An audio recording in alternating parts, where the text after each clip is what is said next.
Love, Respect, and the Crazy Cycle. Have you ever gotten into an argument with your husband, wife, or someone you're dating, and a few minutes later wondered, how did we get here? Maybe the argument started over something small. Somebody didn't call, somebody forgot something, somebody said something with the wrong tone of voice, but suddenly the argument isn't really about what started it anymore. Now somebody feels hurt, somebody feels attacked, somebody shuts down, and the harder one person tries to make their point, the worse the conflict becomes. So what's really happening? There's a fascinating teaching by Dr. Emerson Eggerichs, author of Love and Respect, that I think can help explain at least some of these conflicts. And his teaching is based largely on one verse in the Bible, Ephesians 5:33. It says, "Nevertheless, let each one of you in particular so love his own wife as himself, and let the wife see that she respects her husband." Notice something interesting. God specifically tells the husband to love his wife, and he specifically tells the wife to respect her husband. Why? Could it be that God, who created men and women, understands something about what each one particularly needs? What do we feel during conflict? Emerson Eggerichs asked approximately 7,000 people a fascinating question. During conflict with your spouse, do you feel unloved or disrespected? According to the results he reports, 83% of the husbands said disrespected, and 72% of the wives said unloved. Now, obviously, that doesn't mean every man is the same or every woman is the same. Men need love, women need respect. And there are certainly men who feel unloved during conflict and women who feel deeply disrespected. We're talking about general tendencies. But if those tendencies are real, they can help explain something that happens in many relationships. Because two people can be having the same argument while experiencing two completely different things. She may be thinking, how can you treat me this way if you really love me? And he may be thinking, how can you talk to me that way if you really respect me? Neither person may understand what the other one is experiencing. And that's where what Eggerichs calls the crazy cycle can begin. The crazy cycle, Eggerichs describes it this way. Without love, she reacts without respect. Without respect, he reacts without love. And then it keeps going around and around. Imagine a wife feels that her husband isn't listening to her. She doesn't experience that simply as a communication problem. She may experience it as, you don't care about me. My feelings don't matter to you. You don't love me.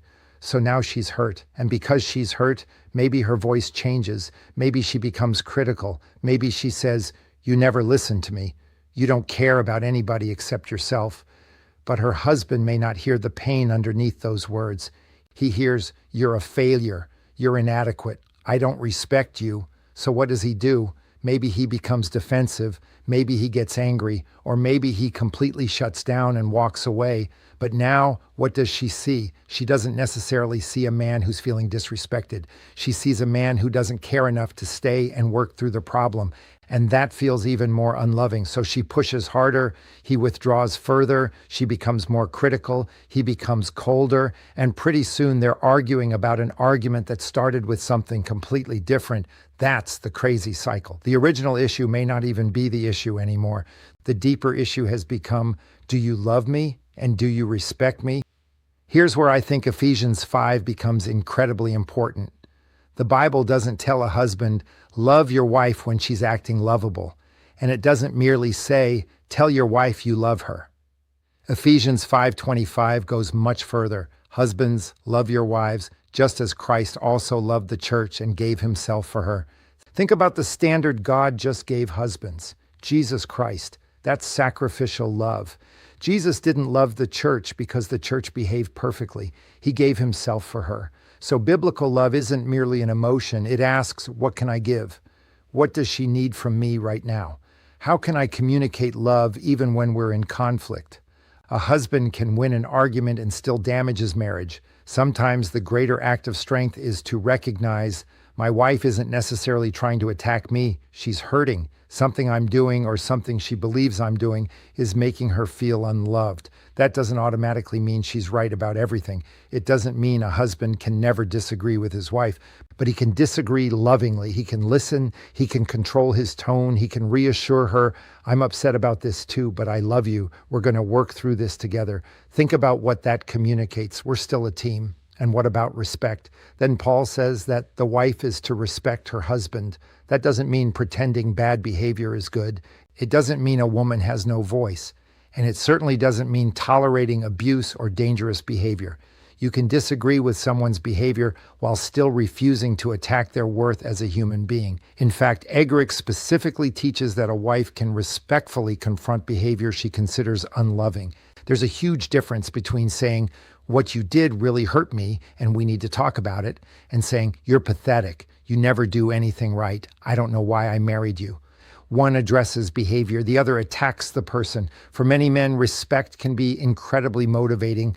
When a wife communicates, I believe in you, I appreciate what you do, I respect the man you are, something can happen inside that man. Think of a person like a balloon.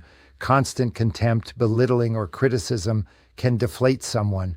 But sincere respect can put air back into that balloon. It can make a man want to rise to what his wife sees in him. And here's something else that's important. Ultimately, the Christian husband isn't loving his wife simply because she earned it that day. And the Christian wife isn't showing respect simply because her husband performed perfectly that day. They are doing something bigger. They are obeying Christ. The energizing cycle. Eggerichs contrasts the crazy cycle with what he calls the energizing cycle. Instead of, without love, she reacts without respect. Without respect, he reacts without love. The cycle changes. His love motivates her respect. Her respect motivates his love.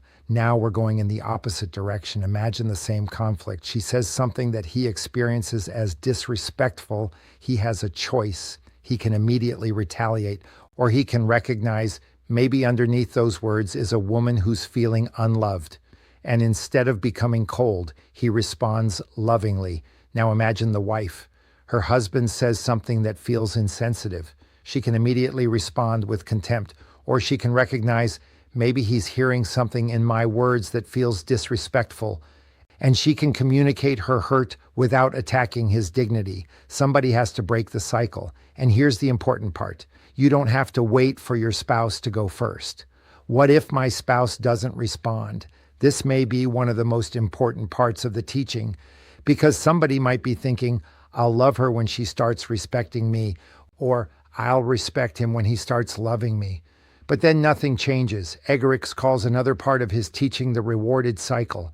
The idea is that ultimately, as Christians, we're not loving or respecting merely to manipulate our spouse into giving us what we want. We're doing it unto the Lord. My obedience to God cannot always depend upon somebody else's obedience to God. A husband can say, Lord, I'm going to love my wife because you called me to love her. A wife can say, Lord, I'm going to communicate respectfully because you called me to do that. That doesn't guarantee your spouse will immediately change, but it changes what you bring into the relationship. What about dating?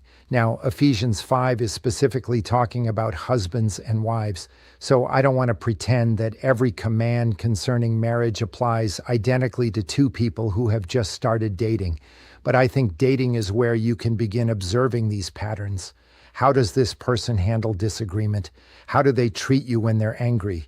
Can you disagree without insulting each other? Does he become cold, harsh, controlling, or dismissive? Does she become contemptuous, belittling, or humiliating? Can either one say, I was wrong, I'm sorry? Because here's something worth remembering. Dating doesn't eliminate unhealthy conflict patterns. Marriage usually exposes them more clearly. Don't only ask, how does this person treat me when everything is wonderful? Ask, who does this person become when we're disappointed with each other? That's when you're learning something extremely important about the person you're considering marrying. One question that could change an argument. So the next time conflict starts, instead of immediately preparing your defense, try asking yourself, what is my spouse experiencing right now? Husband, Is my wife hearing my words or actions as unloving? Wife. Is my husband hearing my words or actions as disrespectful?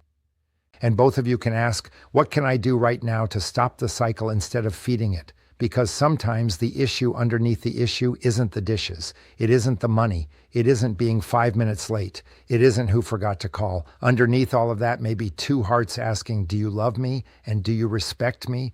And maybe that's one reason God's instruction in Ephesians 5:33 is so powerful. Husbands, love your wives, not just with words, but with the sacrificial love Christ demonstrated toward his church. Wives, respect your husbands, not because they're perfect, but because respect can speak powerfully to the heart of a man. And both of you, when the crazy cycle starts spinning, somebody choose to get off. Don't wait for the other person. Choose love, choose respect, choose obedience to God. I'd really like to hear your thoughts about this in the comments. When conflict happens in your relationship, what affects you more? Feeling unloved or feeling disrespected? And if you're married, have you ever experienced this crazy cycle where one person's reaction just keeps triggering the other person's reaction? Share your experience below. Your comment may help another person recognize what's happening in their own relationship. And if you'd like more Christian teaching and discussion about dating, relationships, and marriage, like this video and subscribe to the channel.